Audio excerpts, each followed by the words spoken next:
Welcome to the No Name Brand Podcast. My name is Sashka Hanarampal, actress, singer, dancer, turned brand marketing, sales, and advertising strategist who brands your soul.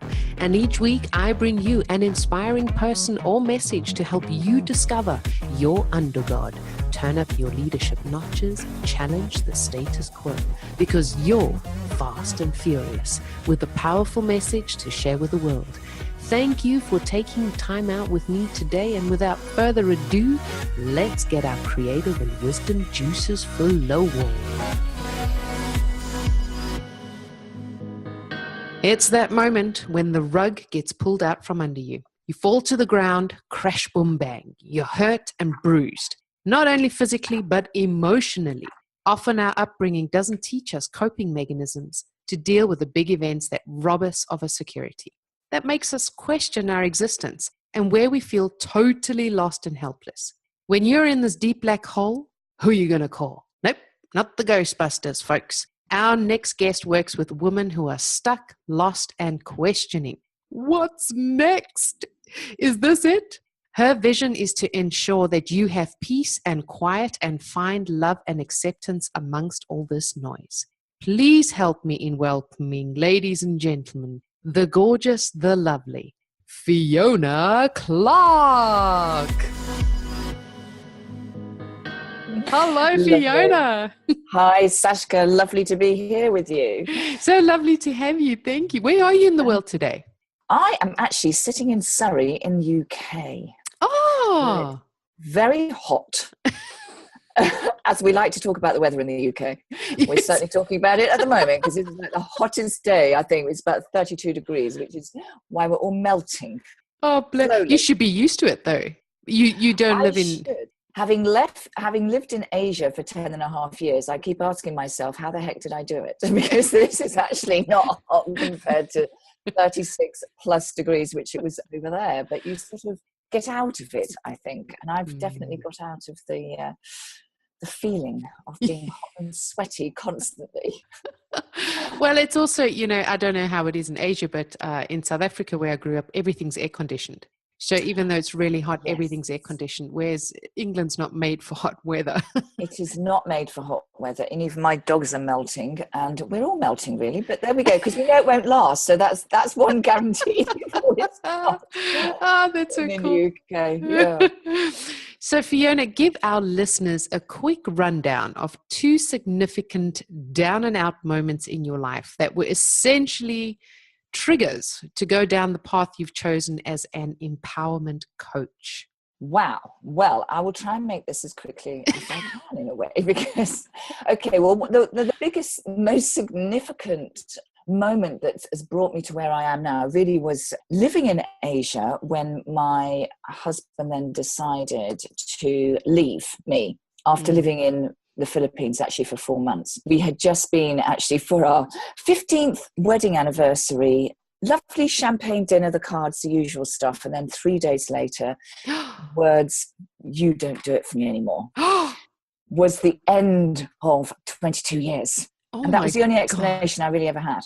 What? So that was quite a turning point. Yes, that was it. So that actually took, and obviously we'd only been in the Philippines for like just over 4 months. So I didn't really know anybody. I had no backup. I had nothing in my name. I had no ID. Anyway, through that experience, I gradually got myself together, got myself working, and met some amazing people. I had a fantastic support network, stayed there for a further 7 years, and then came back to the UK. Oh, wow. And then, in a nutshell. In a nutshell. And then you're there. So how do you describe yourself? Who are you? Who am I? That's a very good question.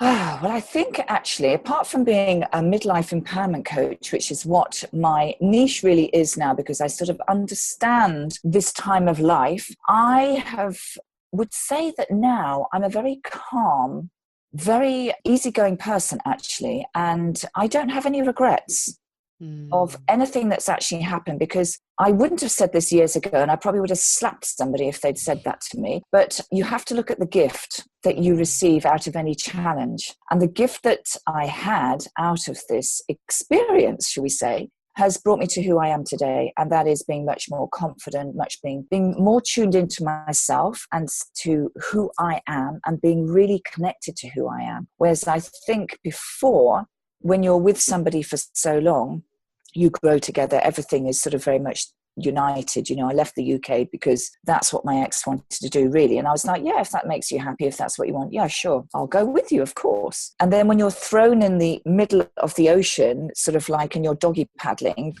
because you don't really know where land is, you have to dig yourself out of that. You have to learn how to swim to the right direction to really find out what you need, if that makes sense. And that's what it took for me to sort of be to where I am now. And obviously I had 2 small children at the time as well. And 2 dogs. Oh my God. My 2 dogs come with me everywhere. Well, they have done. And they're like having 2 more children, really. But there we go. Oh, they're less complicated. They are and they're not, Sashka. They are a bit of a pain in the neck sometimes. They're like my toddlers. I have the teenagers and I have the toddlers. But, they're part of the family. So they had to come back with me. Oh, I mean, I'm sure you still have meltdown moments today, but yes. Share with us, it's different to then and now, but how do you deal with meltdowns today as opposed to, all those years ago when you didn't have your own kind of like toolbox of therapy? Absolutely. Well, I was lucky enough at the time to have several tools in my toolbox because I've been sort of working with personal development, for about 25 years. I started as a kinesiologist, so I had an awful lot of tools at the time. And when this happened, what really drove me to, I needed to understand the reasons why, if you like, because it was pretty much out of the blue. And so I sort of increased my toolbox and I went into tapping. I did a lot more EFT. I did the traditional EFT, as most people know it. I've now gone into fast EFT because, as it says, it is a lot faster, it's a lot easier to use. So if I have a meltdown now, I've got many tools that I use, and the tapping is one of them. I use a lot of flower essences because those work on, and I've used those for, my children were brought up on flower essences. I've probably used those for the last 25 years. I make up sprays as well. So if there's any bad feeling, or if the boys, if there's a bit of anger or whatever that goes on in the house, the boys know now, I go around with my sprays because I won't have it. I even spray the dogs. The dogs get the essences and everybody calms down in the house because I won't have that negative or aggressive energy anywhere in my zone. So everybody and everything gets sprayed. Or they have an essence or something. Something happens. Brilliant. So those are sort of my coping strategies. And one of the quotes I probably lived by from when I sort of went further down the line was, tomorrow's another day. So whenever you have a shitty day, as we do, I'm not pretending I've got it all mapped out because I haven't at all. We still have challenges, and my thing has always been since then, tomorrow is another day. So, whatever's happened today that hasn't worked for you or you haven't dealt with in the way you would have liked, then you just sort of put it behind you. You can tap it out, let it go, and start again the next day and change what hasn't worked into something more positive, because those negative situations you learn from, or hopefully you learn from, and you change into something that works. I love that. And is EFT and tapping easy to learn, or can you only do it with a professional? No. I mean, this is one of the reasons why I loved the EFT. I started doing it on my own before I actually trained in Hong Kong. Funny enough, one of the friends, actually she's a friend now, she used to come to Hong Kong a couple of times a year. And that's how I learned officially and got to sort of the certificate level 3. I think I did level 3 with her. This is why I love it, because when I work with clients, for me, the most empowering thing is for me to inspire them to help themselves. So as you mentioned before about the toolbox, what I love to do is to be able to give them their own toolbox, so that when, you're in the middle of the night and you're having one of those sort of moments of mind shit, or the committee up the top there, as I call it, the committee that is taking over and does not allow sleep to happen, you've got something you can do in the middle of the night yourself, because obviously I'm not going to be around 24 hours a day to help you. Quite happy to be there a lot of the time. But for me, it's really, really important that people have the tools in their box, because actually everything is within us. Mm. It's just knowing how to connect, and everything is there. And we spend too much time talking to the committee, or allowing the committee at the top there to take over, rather than listening to what is really going on. And this is the reason why with the EFT, I love the faster EFT so much, because you're not focusing so much on what you say. Because when I was giving this to clients, they didn't use it, because with faster EFT, it's very much, even though I have this issue, blah, blah, blah. And people didn't use it because they didn't know what to say. And with the faster EFT, it's very much more, how do you feel? How, when you're stressed out, you will feel that somewhere. You will notice the feeling in your body, whether it's tension in your head, your shoulders, your stomach, whatever it may be. We all have that area. And it's just a matter of focusing on that and tapping that out. So you're focusing on the feeling, because quite often we can't put how we feel into words. And so that is so powerful. So there's lots of different techniques, and there's a lot of brain gym techniques that I use with clients, so that they have their old toolbox, or whatever you want to call it, kit bag of things that they can use whenever you need to. Because it's as I say, it's at the end of your fingertips. It's just knowing how to listen to your body and what it wants. And quite often it can be as easy as just taking some long, deep breaths and bringing yourself back into the moment, rather than sort of, as we, when we're stressed, we tend to breathe from the upper part of our chest, and we can even start hyperventilating because we get so anxious or stressed out. That's so true. Now, you love working with women, but also kids. Why? I mean, these are two completely different worlds. Like the women are like more, they've experienced more hurt and more misunderstanding and more, baggage. And whereas the kids are just, are we both on the same level where, like you mentioned before, we're not able to put that feeling into, or emotions into, words? Absolutely. It's very interesting working with kids. I'm not really sure how I even started doing this. But for me, I find it fascinating. Actually, I actually, when I came back to the UK, I wanted to do some more work. So basically, my charity work that I do now, and this is part of my passion for children, is I work with the NSPCC, and we go into the schools, and we go into year 5 and 6 to do workshops. So that's the 9, 10, 11-year-olds, and we talk about abuse. Oh. And, the message there is speak out to stay safe. So I absolutely love it, because the part I find frustrating is because I want to give them lots of tips and techniques that they can do for themselves, because I see children at a very young age who are stressed out, and that is down to us as parents. It's down to teachers. It's down to the conditioning that we've all gone through. You have to behave in a certain way. And obviously being a Brit, and my dad was a very traditional father. I mean, he's 85 now, so he's come from that background of seen and not heard sort of thing. I mean, he's not like it now because he's softened up hugely, but as children. So I was never encouraged or felt that it was okay to speak out even as a child. And I'm not saying speaking out as in being aggressive, but being given permission to speak and say what you feel or how you feel. And I find if we don't teach our children, number one, how to speak up and say how they feel, etc., how to deal with stress, how are they going to be any different to adults? Yeah.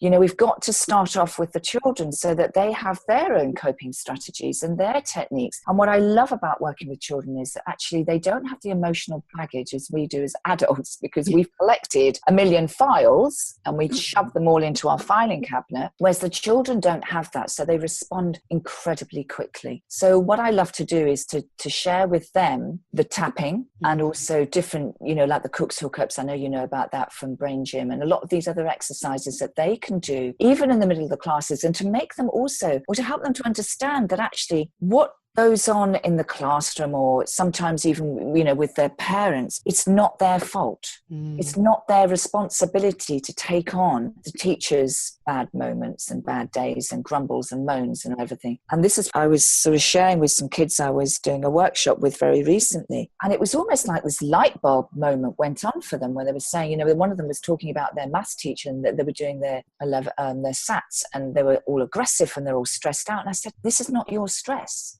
This is his stress that he's putting onto you. It's not for you to absorb that. And they don't understand that. But once you sort of put it out there, and I just said to them, look, just sit there and do your Cook's hookups and breathe, because this is not your stress. And it was just amazing just to see the difference that it made to these children. And so for me, I just love that. I love seeing how they can see things in a different way. And they get so stressed out, as we know. You know, I mean, I've got boys, I don't have girls, but I know friends of mine who've got girls. I think, oh my God, thank goodness I don't have girls, because I don't know that I'd cope with that so well. With boys, what you see is what you get. You know, it's a big punch here and tomorrow's another day. But with girls, they take it in and they absorb it, and they sort of seem to just process this in a different way, I think, you know, with all the feelings that they have. So I think it's very important to give them some tools that they can use to let go. And it's also the same with exam stress and all those things. They get so involved with the committee up the top there that they forget the reality. And I think, you know, this does come back to our conditioning as parents that we're putting down on that next level. But what if kids have, or even adults, where they've had a good upbringing and supportive parents, but it's they're sabotaging themselves. Yes. It's got nothing actually to do with the upbringing, but it's their surroundings. Their surroundings. Yeah. I couldn't do that because someone was banging a pencil on the wood or something, and I couldn't concentrate. And you're like, what? Or I don't know, like I know of quite a few kids who can't concentrate, or their memory is not very absorbent and they find it difficult. And as a result of that, so it's not really the parents, but just their experience. Society. Yeah. What I would say there, Sashka, is what I feel is the most important, and is to actually see, when did that first start? That's the question that I would go back to, because it will have started at some point. We weren't born with all these issues. They have started from somewhere. And that's with the tapping I find fascinating, because we can't change what's happened, but we can reframe it. Okay. So when you find that a child has got an obsession about something, or they're very finicky, or something would have triggered that. So it's going back to that point of when that was actually triggered. What was going on?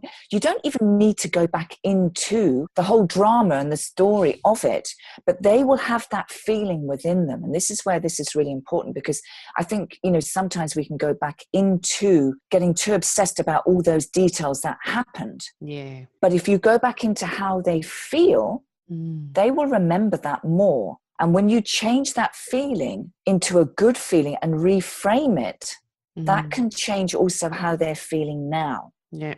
Does that make sense? Yeah, definitely. So you call yourself the midlife empowerment coach. So yes. Why midlife? As in midlife in your life phases, or literally midlife? Like, what is the fascination or speciality with that word? Okay, well, midlife, I've actually had a bit of a love and hate relationship with this word, actually, because I started it, then I was like, I can't do this, I don't like this, because everyone thinks of midlife as midlife crisis or the midlife blues, and I don't really like that. I don't like crisis, because I think that's just a negative thing. And of course, it is a crisis in many ways. I mean, what I probably went through was a crisis, not that I thought about it like that, actually. So the way I look at it is it's a reinvention.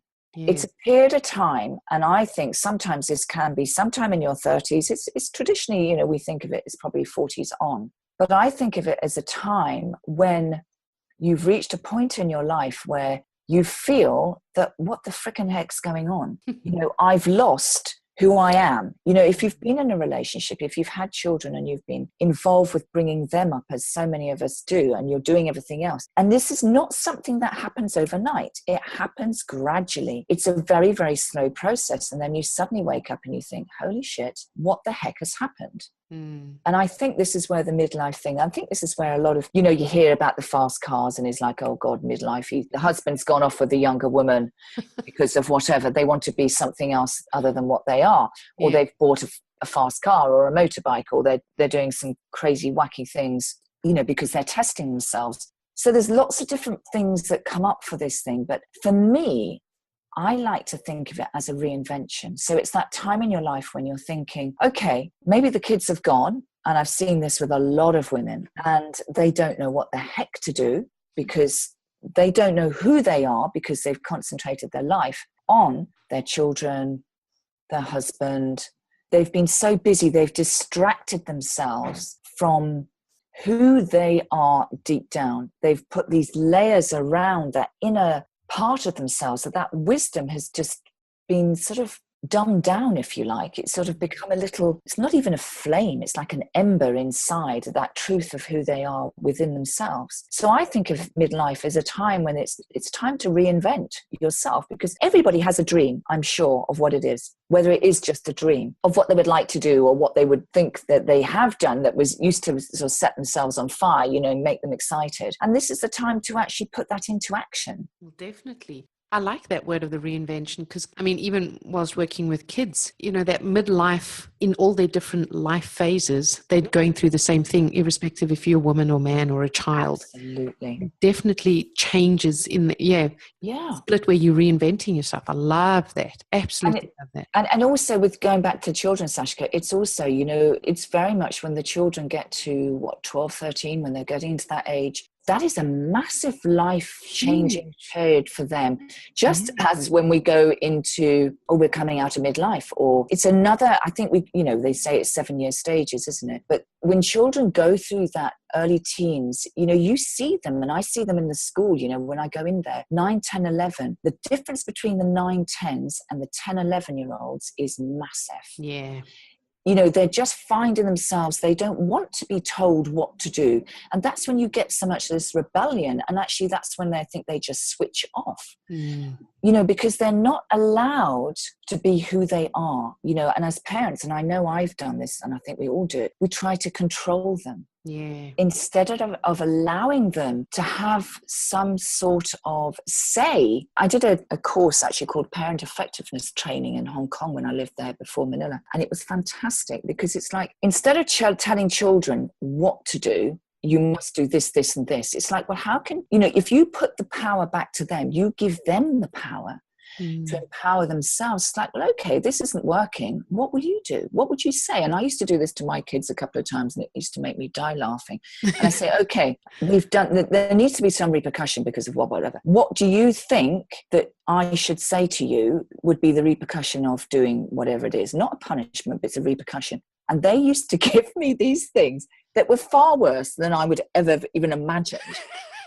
And I just think, wow, that's really interesting, because if you empower them, if you give them some power, give them some authority some say in what they want, you'll get far more out of them, and they feel far more responsible, rather than sort of like telling them what they've got to do, because that's what they get at school. You're going to learn this, you have to do this, you have to do this, you have to pass these exams, blah, blah, blah. Yeah. It's so much, it's just power. And I think it takes their power away from them. They don't have that power themselves. And I think, as we go through our lives, coming back to the midlife, you can see that's happened again. And I felt that had happened with me. I gave up my job to move overseas because my husband wasn't happy here. We moved overseas. He wasn't happy again. And then we moved again. He wasn't happy. And then he left me. So it's sort of like, and it's sort of, it rolls around so that you can relate the same things. But the one big message that I came out with, it's nobody's responsibility to make you happy. Yep. You have to be happy within yourself. And that goes for the children. You can relate it back. And if they're not happy within who they are, whether they have, and I see these kids also that they're very, as you say, they're very hard on themselves. They have to be top of the class. But where's that come from? Yeah. It started somewhere. And that's why I say it's so important to go back to as far as you can remember, whether it's the feeling or whether it's the story of when you first started to feel this way. What do you remember? Because once you let go of that and you actually reframe that, anything is possible. So true. I love that. That's great. Now, Miss Fiona, tell us, what are you not good at? What am I not good at? Ooh, there's lots of things I'm not good at. One of the things I'm not very good at is being stuck in the same environment for very long. I think I was a gypsy in a past life. I'm with you. And yes, I'm not very good at being consistent. That's probably one of my things, because I have so many things that go on in my little brain that I love change, actually, probably because I've always had change. I've had a bit of a bizarre life, really, Sashka. I've had 3 stepmothers. Oh, God. And 2 stepfathers, I think. Can't remember. Anyway, so my life has always been a little bizarre. So I'm a bit like a gypsy because I've probably always been a bit like a gypsy. But so one of the things I'm not very good at is being in a stagnant place because I need change and I need to move. I'm not very good at sitting in front of the computer for very long either. Because I need to do something. I'm very much an outdoor person. If I'm stressed, we all do different things, but I need to move and I need to do my exercise and etc. etc. So that's one of the things I'm not very good at. Not always very patient because I like things done quickly. So I'm thinking about cooking. I like to cook and I like very healthy food, but it needs to be quick. I don't want to spend hours slaving in the kitchen. Yes. Yes. And not cleaning up either. Absolutely. Definitely. You need a kitchen slave for that. Exactly. Well, slave, I don't know. Someone who does it with passion. Absolutely. I don't do it with a lot of passion. It's a job that needs to get done and it gets done. Exactly. Oh, Fiona, we're coming to the end, unfortunately. Okay. And I have a lot of questions that are still running around in my mind, which we'll have to leave for another day. Not a problem. Yes. And 2 questions which I ask all my guests at the end. Yes. One of them being, how do you want to change the world or challenge the world doing what you do?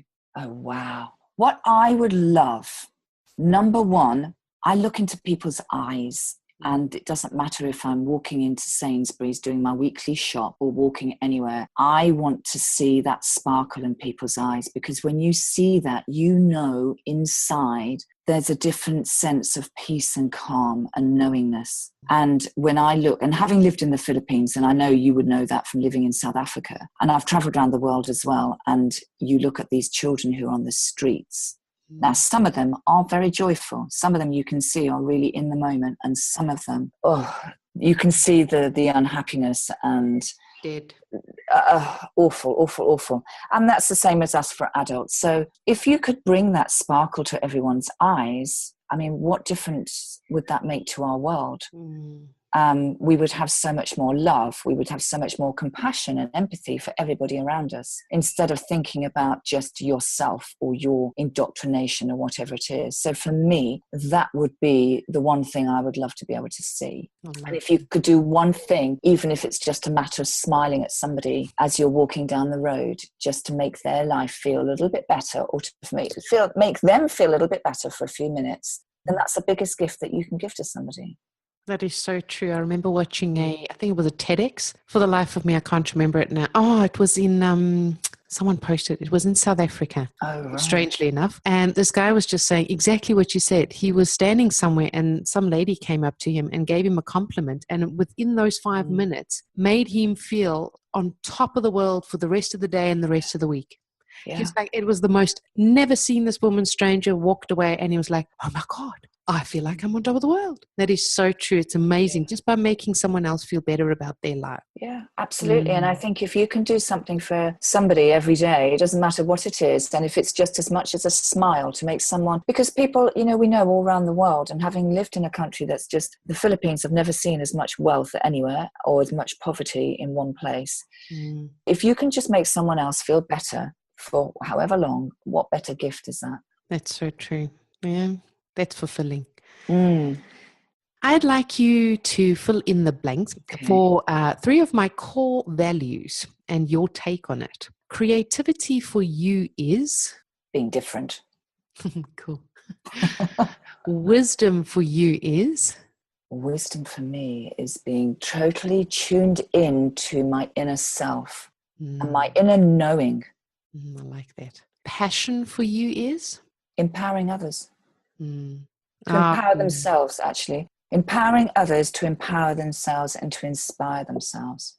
Because it has to come from you, within yourself, to make the change. Yeah. Fiona, thank you so much for being with us here today, and for following that crisis and finding that kit bag toolbox and sharing your wisdom with us here today, and your passion and creativity. And you can find out more about Fiona in the show notes, her favorite book, her favorite quote, social media handles, her website, and where you can get hold of her and find out more information about her. And I would just like to honor you and thank you very much for following and doing what you do. It's an enrichment to all of us. Thank you for your message.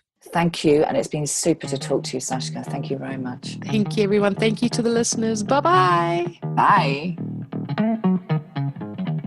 Dang, that was just supercalifragilisticexpialidocious. I enjoyed having you on board, and please do me and you a favor. Head on over to iTunes, SoundCloud, or Stitcher. Click subscribe, and a super bonus, leave your review and you stand a chance of being announced and advertised on the show.